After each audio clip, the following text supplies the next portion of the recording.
Bigay ako ng reminder before placing an order.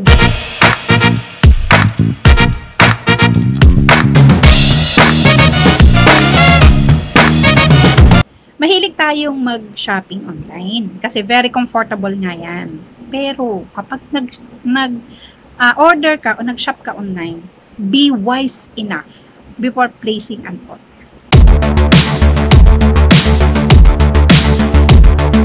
One, i-visit nyo yung shop. Pumunta kayo sa shop. Pumasok kayo sa shop nila.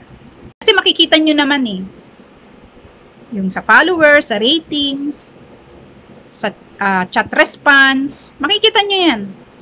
Sa picture lang naman tayo kasi minsan nagbe-base. Kasi maganda ang picture, maganda yung pagkakapresent. Try to check the sold. Yung katabi ng heart.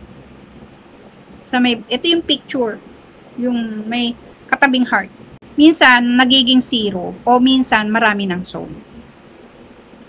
Minsan, kapag ang sold niyan is nasa 1,000, kaya 0 yan kasi baka kaka-upload lang ni seller at bagong item niya. Kapag 0 ang sold, try nyong i-check yung ibang item sa loob ng shop niya. Now, kung nakita nyo, 0 sold din lahat, pero ang dami-dami niyang product o item na kasi baka mamaya, hindi pala legit yan. Kadalasan to hindi natin to ginagawa Reading the description. Yung description. Pagkahaba-haba ng nilalagay naming mga seller na description, paano namin i-promote yung product, andun yung color, yung size, yung measurements, tapos hindi nyo lang babasahin. Try to make a habit na basahin ang description. Okay? Kasi doon mo malalaman yung mga details ng isang product sa description. Hindi mo mambasahin lahat. At least meron kang knowledge, meron kang idea doon sa ino-order mong product. So last, yung chat response. Minsan kasi kaya hindi nagre-response agad-agad ang isang seller is dahil marami siyang order. Totoo yun, marami siyang order. Now, kapag ang seller hindi talaga nagre-response, lalo na kapag may issue, umiiwas yun. Para you have no choice. Parang gano'n ang peg. Pero hindi ko naman dinalahat Some.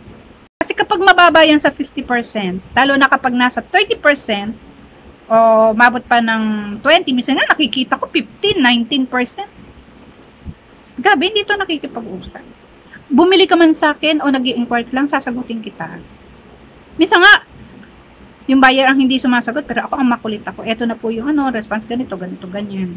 Ano babalik sa'yo yung mga buyers mo kung hindi ka responsive?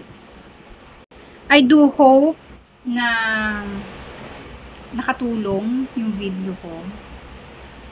And huwag kayong ma-offend sa mga sinasabi ko kasi I'm just being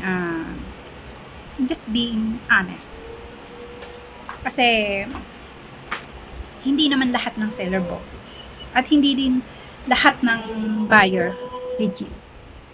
So, if you think na nakatulong yung video ko, please like and share and follow and subscribe sa mga social media accounts ko.